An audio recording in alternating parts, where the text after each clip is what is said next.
Kodanitai Jaya Maya Poshashi Kodanitai Maya Poshashi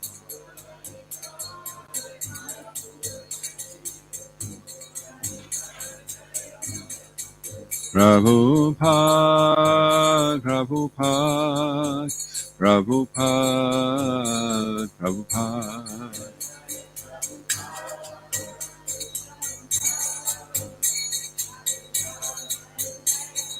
Jaya Jaya Guru Dev, Guru Dev, Guru Dev, Guru Dev.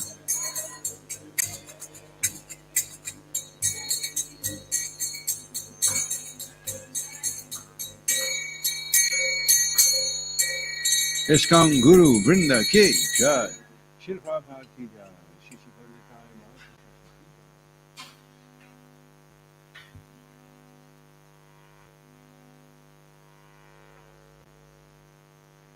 Hare Krishna. So, starting from, okay. So this is Sri Krishna's Saradiya Rasa Yatra. Lord Krishna's autumn rasa dance with the gopis in Vrindavan. On this day, the dasas of Vrindavan are nicely decorated in white, and Krishna Leela dramas are enacted. Sri Murari Gupta. Sri Murari Gupta, a disciple of Sri Chandrasekharacharya, possessed extraordinary humility. He had an intimate lifelong relationship with Lord Chaitanya. Although senior in class, Murari Gupta would always lose in debates with Sri Nimai Pandey. During one heated argument, they began pushing each other. The scuffle continued into the Ganges. They stirred up so much mud that the ladies couldn't fill their pots and Brahmins couldn't bathe properly. At the nightly kirtans in Sri Vasangam, Murari Gupta pleased Gaurahari.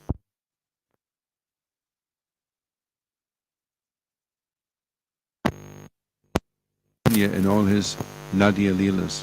It was his desire to leave his body before the disappearance of Sri Chaitanya Mahaprabhu, but the Lord forbade him to do so. Lord Chaitanya exhibited his Varaha form in the house of Murari Gupta, and Murari offered his prayers in great ecstasy. When Sri Chaitanya Mahaprabhu exhibited his Mahaprakash form, he appeared before Murari Gupta as Lord Ramachandra. When Sri Chaitanya Mahaprabhu and Nityananda Prabhu were sitting together in the house of Srivas Thakur, Murari Gupta first offered his respects to Lord Chaitanya and then to Sri Nityananda Prabhu. Nityananda Prabhu, however, was older than Chaitanya Mahaprabhu, and therefore Lord Chaitanya remarked that Murari Gupta violated social etiquette, for he should have first shown respect to Nityananda Prabhu and then to him. In this way, by the grace of Sri Chaitanya Mahaprabhu, Murari Gupta was informed about the position of Sri Nityananda Prabhu, and the next day he offered obeisances first to Lord Nityananda and then to Lord Chaitanya. Sri Chaitanya Mahaprabhu once gave chewed betel nut to Murari Gupta that were cooked with excessive ghee, and the next day the Lord became sick and went to Murari Gupta for treatment. Lord Chaitanya accepted some water from his water pot, and thus he was cured. Lord Chaitanya once tested Murari Gupta's attachment to his worshipful Lord Ramachandra. Lord Gaurasundara preached to Murari about the supreme sweetness and position of Brajendra Kumar Krishna. Murari just worship Krishna and take shelter of him. Nothing but his service can satisfy the mind. Although Murari Gupta became somewhat inclined toward Sri Krishna, the thought of losing Lord Ramachandra's association devastated him. That night he prayed to Lord Ram to take his life. He asked for this because he couldn't stop serving Ram, nor could he defy Sri Chaitanya's request. After crying all night, Murari approached Lord Chaitanya and said, "What should I do? I have sold my head to the lotus feet of Lord Ramachandra. But if I break your order to worship Lord Sri Krishna, then what can I do?" Smiling, Gaura Roy replied, "All glories to Murari Gupta. You are so fixed in your worship that even my request couldn't turn your mind. This is exactly the type of love and affection the servitor must have for the lotus feet of the Lord. Even if the Lord wants separation, a devotee cannot abandon the shelter of his lotus feet. Just to test your firm faith in your Lord, I repeatedly asked you to change your worship from Lord Ram to Lord Krishna. You are the incarnation of Hanuman, the eternal servant of Lord Ram. Therefore, why should you give up the worship of Lord Ram?" Another time, Lord Chaitanya showed his form as Lord Ramachandra with Janaki, Lakshman, and a host of monkeys reciting prayers. Seeing himself among those monkeys in his original form as Hanuman, Murari Gupta fainted. In Katwa, when Lord Chaitanya took sannyas, Murari stood by weeping like a child, and when Srimad Mahaprabhu moved to Jagannath Puri, Murari and his wife would come every year to relish the Lord's company. Sri Murari Gupta never accepted charity from friends, nor did he accept money from anyone. He practiced as a physician and maintained his family with his earnings. As Murari Gupta treated his patients, by his mercy, both their bodily and spiritual diseases subsided. He could treat both bodily and spiritual disease because he was a physician by profession and a great devotee of the Lord in terms of spiritual advancement. Sri Murari Gupta belonged to the Vaidya physician family of Sri Hatta, the paternal home of Lord Chaitanya, and later became a resident of Navadvip. He wrote the first biography of Sri Chaitanya Mahaprabhu, an important Sanskrit work entitled Sri Chaitanya Charita Mahakavya. Sri Murari Gupta Prabhu Ki. Lakshmi Puja, worship of Lakshmi Devi, the goddess of fortune. Jai. Lakshmi Devi Ki. Om Namo Bhagavate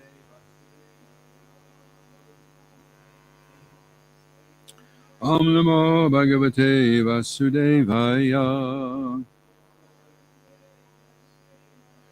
Om Namo Bhagavate Vasudevaya. So we're reading from the Srimad Bhagavatam, Canto 7. And it's a text 3738. Yeah, text 3738. It's not coming up now. I'll just run through the Sanskrit now with my Hanuman glasses. 150. Vyasubhya vasumadvyava sura sura mahoragai apratidvan vatam yudhe ekapacham chadehanam salvesham lokapalanam mahimanam yatamana tapo yoga prabhavanam yanna rishyati kahichit. Okay, so I'll just go the word for word. Vyasubhi, by things that have no life. Va, or asamadabhi, by entities that have life. Va, or sura, by the demigods. Asura, the demons. Mahauragai, by the great serpents who live on the lower planets. Apati dvandvatam, without a rival. Yude, in battle. Ekapacham, supremacy. Cha, and Dehanam, over those who have material bodies. Sarvesham, of all. Lokapalanam, the predominating deities of all planets. Ahimanam, glory. Yata, just as. Atmana, of yourself. Tapa yoga prabhananam, of those whose power is obtained by austerities and the practice of mystic yoga.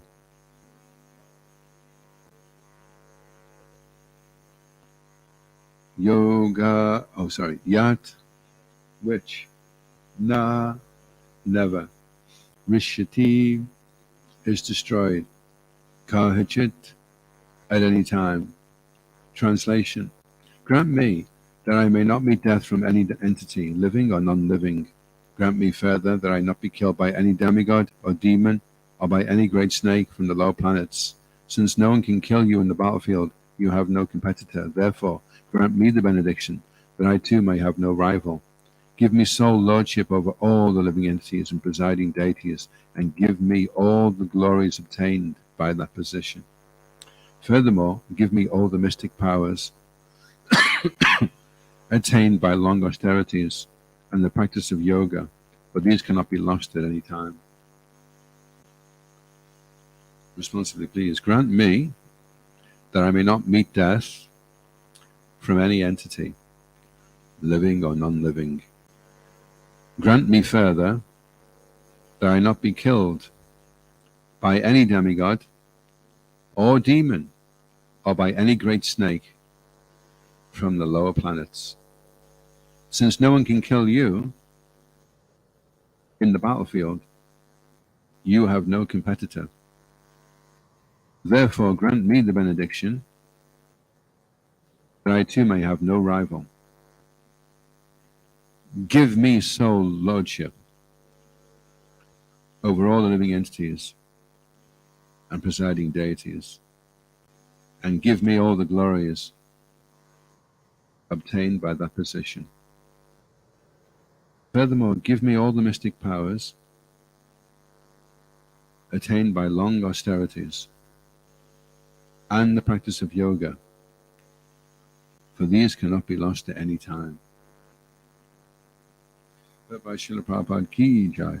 Lord Brahma obtained his supreme position due to long austerities and penances, mystic yoga, meditation, and so on. Hiranyakashipu wanted a similar position. The ordinary powers achieved by mystic yoga, austerities, and other processes are sometimes vanquished, but the powers obtained by the mercy of the Lord are never vanquished. Hiranyakashipu, therefore, wanted a benediction that would never be vanquished. Thus end the Bhaktivedanta purports of the 7th canto, 3rd chapter of the Srimad Bhagavatam, entitled Hiranyakashipu's Plan to Become Immortal.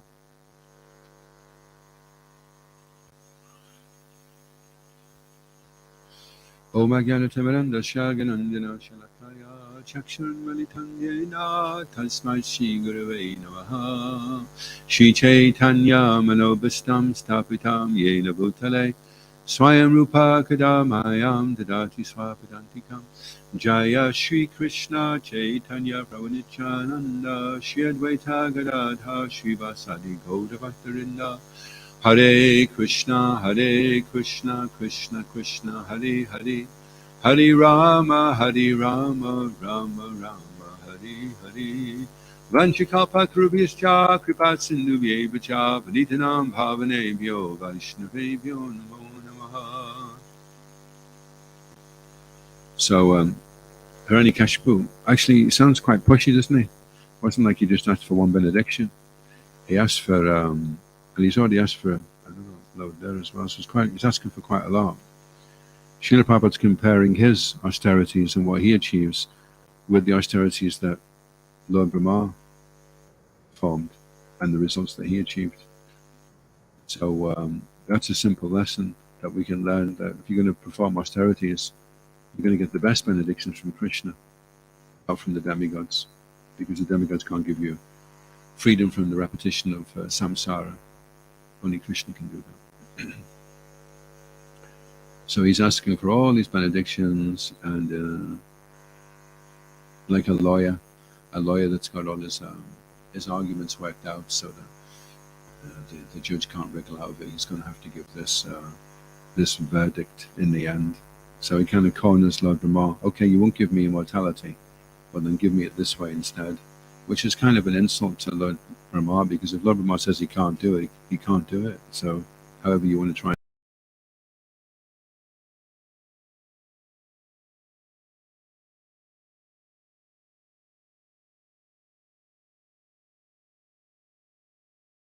It's like, it reminds me of when the bhaktas queuing up for prasad. Give me that, and give me more of that.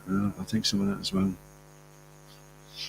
He used to have this rule at the manor that if you were serving, then, well, it wasn't a rule actually, but those that were serving, they would be stashing. If it looked like the preparation was going to run out, they'd start stashing it before it ran out. I think they made it a rule after that you couldn't do it because they got caught. And so some of the devotees were very upset. They They were sitting there with their little plate of prasadam, and then the servers came along and they had 3 of this and 5 of those, and they didn't even get one. So, like a greedy bhakta, he's just pushing for so many things now. Give me this, give me that. Not like, do you think it would be okay if you could possibly, look, give me that, do this, do that. So it seemed he started off quite nice. He was saying how Lord Brahma is really the Supreme Person. But then if you were a pure devotee, you wouldn't be treating God like that. So it's, as Kandama Kanamara says in his book, Kirtanya Sada Hari, he says it all comes out in the wash. So it's all starting to come out now, where he's really at. Interestingly enough, in the Skanda Puran, it says that Hiranyakashipu ruled the universe for 110,000,028 years. Skanda Puran. And then Bali took over for 10. And then Ravan took over for 50-odd million.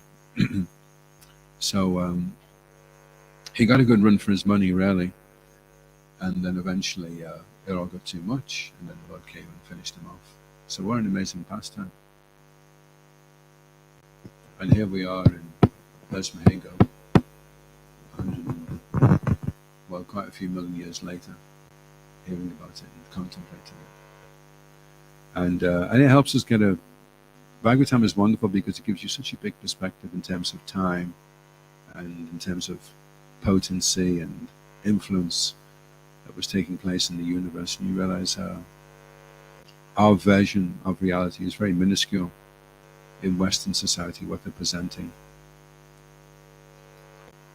And there was one speculation that this has been the worst it's been for such and such thing for 100,000 years, but and these other people were asking, well, how can you come forward with that statement? Because you don't know what was going on 100,000 years ago to be able to say that. How far do we stretch back in terms of what we're aware of? And the Bhagavatam is explaining things that took place millions of years ago. So it helps to bring us out of our small space that we occupy, our little comfort zone, our little kind of predetermined world that we live in, and see the bigger picture. And unless you can see how whatever's going on in your life is Krishna's arrangement, if you can't see Krishna's hand, then you're not actually Krishna conscious right now. You know, you're bound down to the deities, you're taking prasadam and you're chanting. That's nice, and we're trying to become Krishna conscious. But when we are Krishna conscious, we see the big picture, and we see why things have to happen the way that they do. That everyone is Krishna's part and parcel, and everyone is dear to the Lord. He has love for them all, and all of them are perfect and complete. And somehow or other our paths have crossed along the way, and there's certain things that we're needing to learn, certain lessons that we need to learn. Not that other people need. Of course, other people do need to learn as well, but that's not our concern. Our concern is, am I learning the lessons I'm supposed to be learning? If somebody else isn't, then that's fine. They'll be coming back for another lifetime to try and learn it. But let me just make sure I learn the lessons. And there's a book by Satyanandan Swami. It's called now. He says there's a few instances where things got very difficult for him. One person was spreading rumors about him, and they were untrue, to the point where Satyanandan Swami was getting very upset, and he didn't want to attack the person. He decided, okay, well, I guess I must be due this, and this person is the vehicle, so I'm just going to accept it.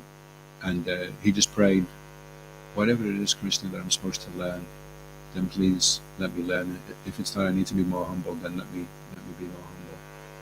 So he made that prayer, and the next day the devotee that had been spreading these rumors about him, he came tapping on his door. When he opened the door, this devotee was crying. He said, I'm so sorry that I did this. It was very, very wrong of me, and I apologize, and I'll tell everybody what the truth actually is. Another time, that's the theme of the book by Satyanandan Swami, is every time he prayed, suddenly, what is it I'm supposed to learn? Then whatever the difficulty was, everything suddenly cleared. And he saw this was an arrangement, this was the lesson, and then he could move on. But another one which was really intense, was he actually saw Krishna. He he had a problem with his stomach, and so they put two different drugs inside, and one drug was to anesthetize him, and one drug was to paralyze him.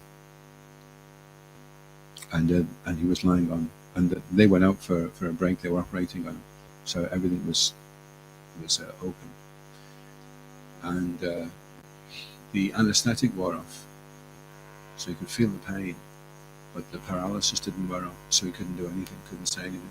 He was just lying there, and then he fell off the operating table onto the floor. So he thought, "This is it now, I'm finished."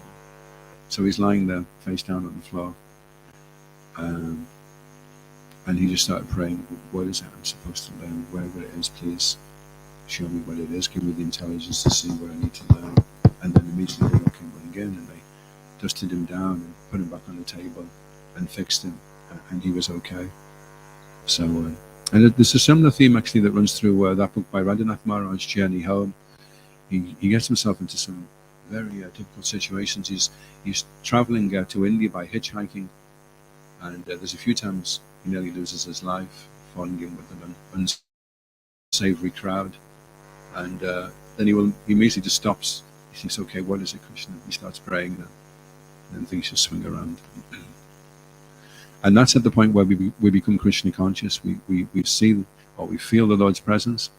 We see what it is that we're supposed to learn, and we see why everything had to happen the way that it did. If we don't see that, and we see this is unfair or this is unjust, and this person shouldn't be getting away with this, and this one shouldn't be getting with them, then we're not seeing things fully Krishna consciously. So that was the benediction he should have asked for.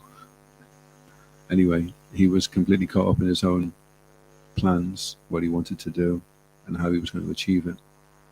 And other people may be thinking, well, Hiranyakashipu is like that, but I'm not that bad. I'm just a little bit of a demon, but I'm not that bad. And there's a really nice song by Mangalananda Prabhu, I've just been listening, that when Prabhupada was around, things were more black and white, and now that he's not, things are more grey. So he goes into this kind of greyish area where, you have a spectrum from being a complete demon, which is black, to being a pure devotee, which is white, and we're kind of going through. But the association of a pure devotee helps us to see in our hearts that are grey, well, here's the white bit and here's the black bit. So, okay, you're not a complete demon, but that is demoniac. That is, and we don't want to feed that. We want to feed the divine side and cultivate that. So we're a work in progress in Krishna consciousness. We have to be very clear where we are and what the next step is we need to take. So he's asking for all these benedictions. Prabhupada makes the point that because he hadn't taken the shelter of Krishna, then ultimately he would be vanquished.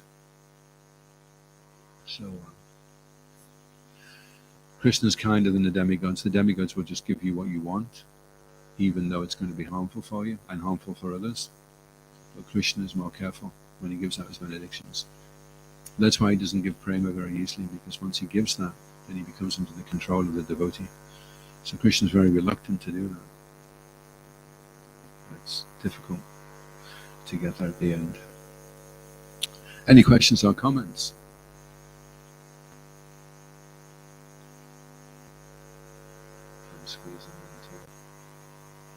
Yes, Prabhupada.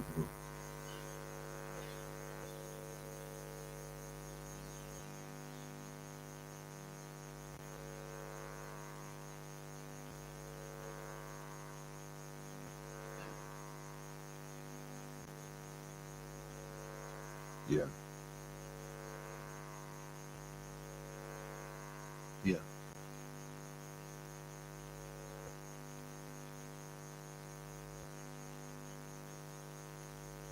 Yeah.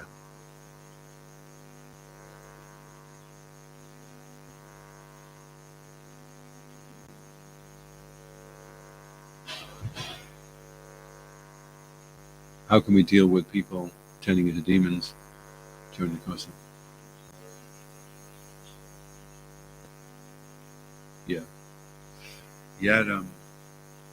I don't know if anyone's experienced this, but you do go through these spells and you're practice of Krishna consciousness where you feel afraid to look in the mirror to see the monster that's going to look back at you. And sometimes you feel like you're God's gift to the 14 planetary systems, and everything you say is complete and perfect. So you go through those vacillations. Utsamai is where you have a false confidence and you really think you cracked it. You've been on the Bhakti program now for 3 weeks and you're wondering if you should give somebody initiation. And then you have moments of revelation where you become overwhelmingly aware that you're unworthy and unqualified, which is actually the dawning of humility. But humility is an acquired taste, actually. Because I'd like to be humble like Haridas Thakur. Maybe I'll just roll on the ground and say, Prabhu, I'm so humble, I'm so fallen. But that's actually not. Being humble means you do feel unworthy, you do feel unqualified. And so it takes a while. I think Krishna kind of breaks it to us gently. Well, you want to be humble? Okay, well, tell you what, I'm just going to take this little bit of a false ego away. Are you okay with that? Oh, no, I thought I was God's gift. Oh, I can't carry on. And then after a few weeks of that, if you've recovered, then he'll try and take a little bit more away, and a little bit more away. So that's what happens. But actually, that's the dawning of humility. These great devotees that are feeling like they're lower than insects. Haridas Thakur says, "Well, stop playing games with me, Lord Chaitanya. What difference will it make if an insect dies? I'm just an insect. I'm no insignificant. I'm no consequence whatsoever. Let me leave my body before you." And Sanatana Goswami, Lord Chaitanya said to him, "Can you stop being so humble? It's breaking my heart.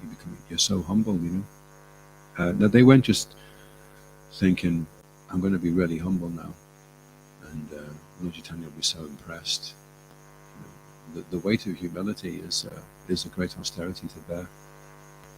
True humility. There was a mirror once, and the mirror, anyone that looked in the mirror went mad.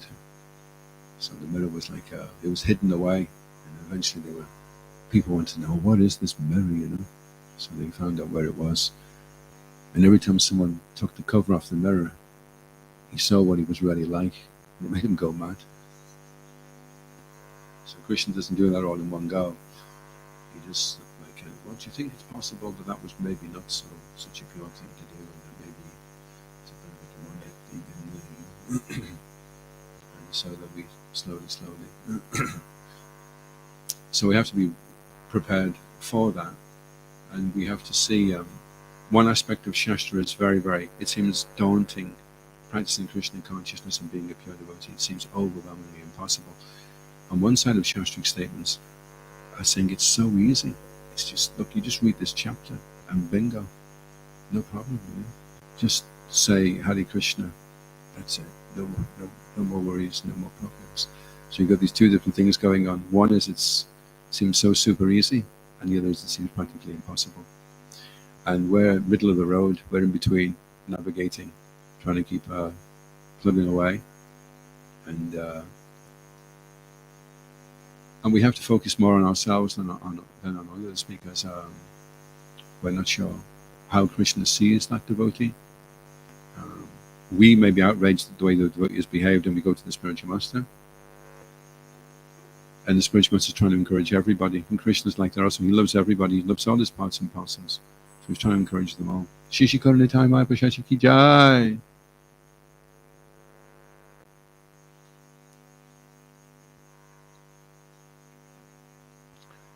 So if a father has 10 kids, the kids can be all fighting with each other and punching each other, but for the father, he can't really take sides because he loves all of the children.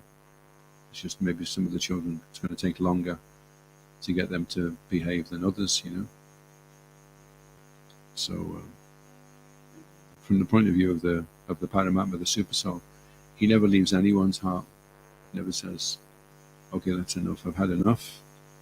You're going to have to make your own heartbeat and digest your own food, because I've just had it with you. I've been with you for millions of lifetimes, and that's it. It's the end of the line. He just stays there with them, He never says, right, that's it, finished, I'm out, and you're off to the hellish planets, and I never want to see you again. It's very hard anyway, because Krishna is in the heart of all the living entities. Any of them that are suffering, he also suffers, because he's attached to that living entity coming back to him, and so he's sad until the living entity does come back to him. He's always thinking of ways to bring him back.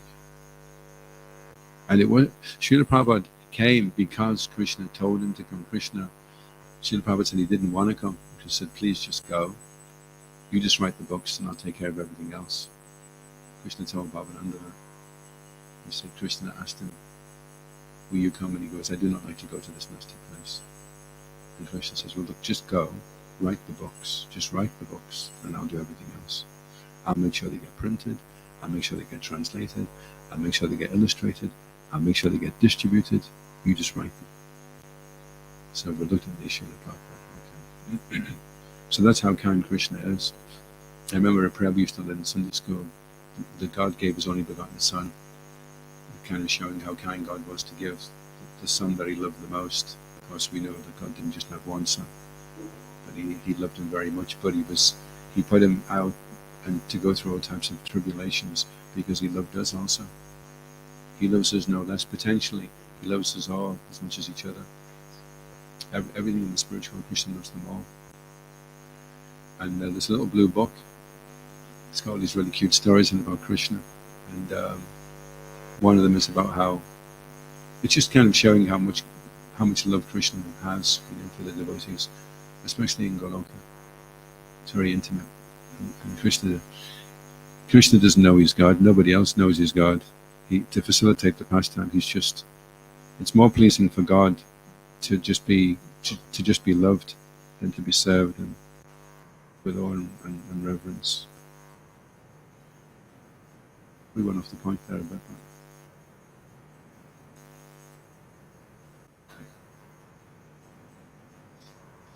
And it's interesting because we all have that tendency to want to demand. We're trying to do unconditional devotional service. So what are the conditions? Well, look, I don't mind doing devotional service, but that person's got to make sure he smiles at me every day. And there's got to be this amount of halava on the plate. And there's going to be a feast every Sunday. And I've not got to be asked too much service.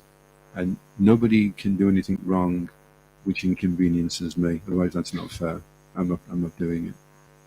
So this is the terms of the contract. Okay, I'll be a devotee, but this has to happen, otherwise I won't comply. This, that, this, that, this. So Harani Kashipu is laying down all the conditions. I want this, I want this, I want this. Just a couple of minutes ago he was saying, oh, you're so pure and brilliant and it's amazing and you're free of birth and death. And then the next minute, anyway, give me this, give me that, give me the next thing, give me that as well. So we can be a little bit like that as well. We come, oh yeah, Krishna, Srila Prabhupada, Haribol. And then someone asks us to do something, we tell them to take a hike. I'm not doing that. I've got my rights. You can't push me like that. You can't look at me like that. You can't speak to me like that. I've got my rights. Who do you think you are? Like you were saying, making a nice point the other day in class, you were saying, we're supposed to be servant of the servant of the servant, but we're trying to become master of the master of the master.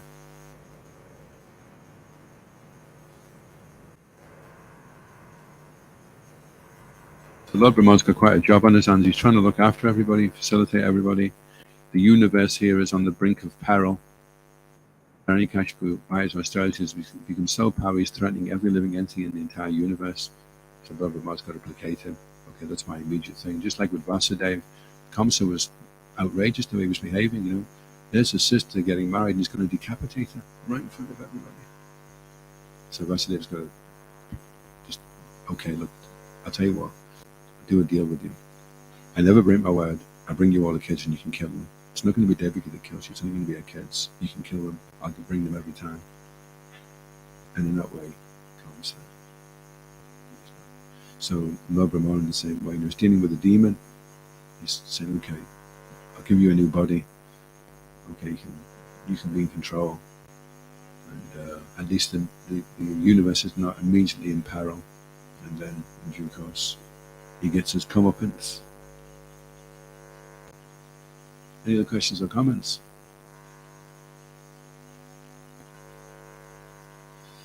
Well, the question we can all ask is, how does this relate to me? But because Bhagavatam is all about things that are supposed to relate to us, and if we don't see that they relate to us, then in some way we failed to grasp what the Bhagavatam is telling us. We may see a pastime, may hear a pastime, and think, that's unusual. How does that apply to me? But then later on, it does. You do see how it's apparent and it applies to you, although you may not immediately see that. Anyone had that experience where they've been hearing a pastime and they're thinking, what's this got to do with anybody? Why are we hearing about this? And, there's Kerma. He's gone into the ocean because he's got an itchy back, and he's popped a mountain on top of his back, and it's getting twirled by the demons and the demigods. And he's like, "Oh, great! I'm getting my itch." And then there's elephants coming out the Milk Ocean, and all kinds of benedictions and horses and Rita and poison for all the wasps and the snakes. And this is just so far removed. How is this ever going to apply to me? And you've experienced that where you're hearing the pastime, wondering how you relate to that, how it's relevant to you.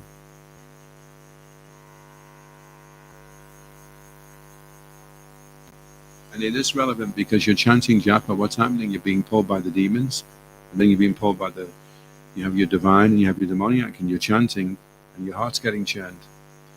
And the Lord's feeling that chilling sensation, and he's pleased. Oh, the Lord is trying to love me, and benedictions are coming out at the same time. And he's struggling in that struggle to try and resist the demoniac side, and go with the devotional side. And he's getting pulled this way, he's getting pulled that way. And I'm pleased that he's trying to love me. Because in the spiritual world, everyone loves Krishna. So they all kind of merge into everyone's doing it. So it's nice that everyone's loving Krishna. But it doesn't stand out so much. But in the material world, no one is trying to love Krishna. Maybe a few are trying to understand or believe in God and follow him to try and get something back off him. But how many are really trying to please him and love him with pure love, with no conditions? That's like having a diamond on a black background that stretches for millions of miles. You've got this black background, and as far as you can see for millions of miles, it's just black. And then you put a diamond there. That diamond's going to stand out like anything from everything else. That's how rare and special it is.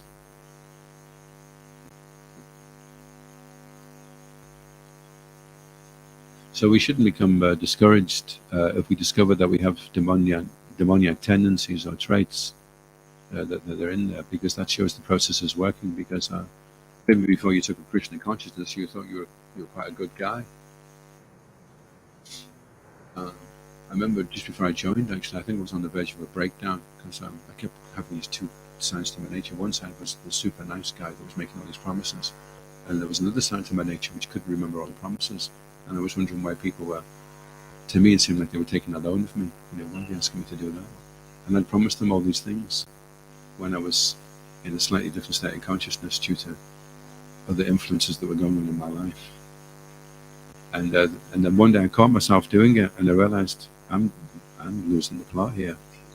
I don't know what's going on anymore.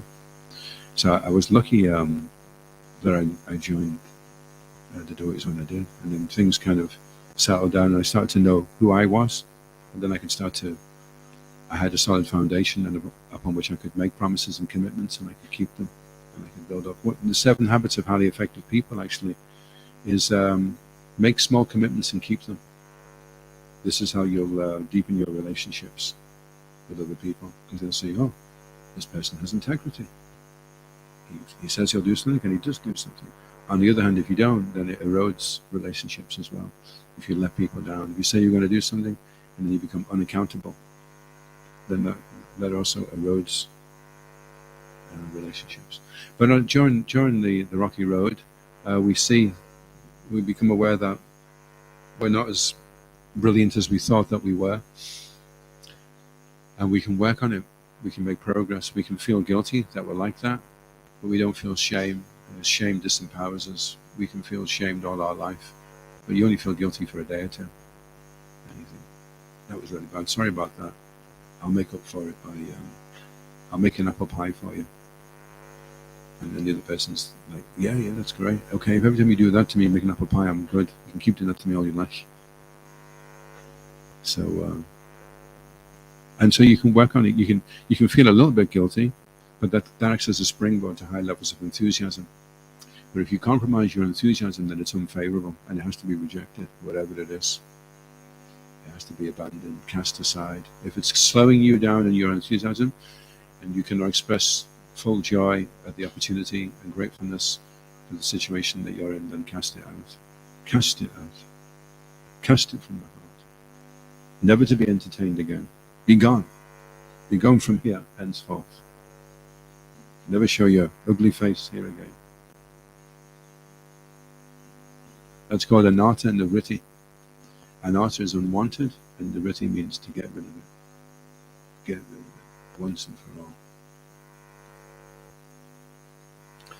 And our problem in ISKCON is we get stuck in anatta and nivritti. We never get to nishta. We never become majjhima adhikaris, where we just want to preach and help other people.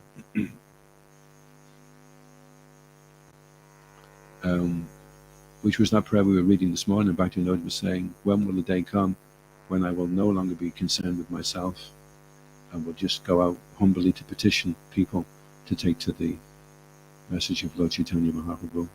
That was Bhakti Vinod Thakur. When will that day come? That's the day when you become a majjhima adhikari. You're not concerned about yourself anymore. You just want to go out and try and help other people. So we want to try and get through anatta and nivritti as quickly as we can. 75% of the unwanted things are removed from the heart, then we become fixed. Majjhima adhikari. And then we can have some effect, actually. Because majjhimas can preach, they can affect people's hearts. Kanishnas, they can create a little bit of faith. But, if Srila Prabhupada was doing Sankirtan every day, he'd be coming back with 5 people. Can you imagine? He had somebody, because the Uttama Adhikari can give somebody prema on the spot. You could just stop somebody and say, would you like this book about Bhagavad Gita? And the person could just start crying and say, I want to join. I'm going to divorce my wife. I'll tell my boss I'm not going back. And on the score sheet it'd be like 5 Bhagavad Gitas, 70 high tastes, and 5 people have joined the Hare Krishna movement. So that's what an Uttama Adhikari can do. He has that potency. So as we become more advanced, we can have more effect on people's hearts. Any other questions or comments?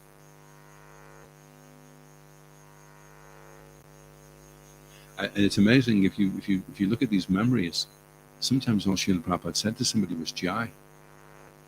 And someone devotee was paying his obeisance, and Prabhupada was waiting, and then the devotee looked up, and Prabhupada went, Jai. And that was it. That kept him going for the rest of his life. The Prabhupada said Jai, because it just made him think, I'm going to be victorious. I'm going to win. Prabhupada said it. Because when he said it, he spoke directly to the soul. And so many testified that when they were before Srila Prabhupada, they felt naked, and that they could be seen for who they were, what their swarup was. Prabhupada could see them. And for the first time ever in their entire existence, they'd come in contact with somebody who could see who they really were. So that's powerful, isn't it? Very, very powerful. Very compelling. And, there's more to come. You can imagine if you're a demigod and you've just seen Srila Prabhupada start the Hare Krishna movement, it's going to last for 10,000 years, and you see them, and everything's just getting started, and, they're learning how to put the dhotis on and trying to work out how to get buildings and facility and get through to the high echelons in society. Then you'd maybe hang on and think, I'll wait till they've ironed the creases out first, and then I'll come down. And so you could see in a few hundred years, when Krishna consciousness is established, some very great souls coming from elevated positions in the universe to take part in the spreading of the Krishna consciousness movement. But Srila Prabhupada was talking to Alan Ginsberg, and the devotees wanted to eavesdrop So they were in the room next door, and it was a cupboard, and the back of the cupboard was right against the wall. Prabhupada was talking, so they were listening. And Anand Ginsberg was saying to Prabhupada, he goes, well, what will happen, Prabhupada, in the future? He goes, in the future will be very bad. After 10,000 years, it will be very bad. They'll just be eating each other. There'll be animals. There'll be no vegetation on the surface of the earth. Humans will be less than animals. So Allen Ginsberg's getting really, disturbed. What will your disciples do? My disciples? They will all be back to Godhead by then. And all the devotees in the cupboard going, yeah. And I was just listening to Rupanuga the other week. He was saying, Prabhupada said half his disciples would go to the heavenly planets. But that's all I'd ever heard. I didn't hear anything else. But he said, after they've gone to the heavenly planets, then they will go back to Godhead. To Rupanuga. So because everyone's taking part, everyone's tried to help. Okay, if they have some material desires, then that they get fulfilled and finished, and then that's it. They're done and dusted. And they go back, So we're in a very auspicious situation by the grace of Srila Prabhupada. Any other questions or comments? We can finish a bit earlier then. ISKCON Guru in the key. Srila Prabhupada ki. Grantaraj Srimad Bhagavatam ki jai. Go Premanandi Hari Bol. All of you ki jai.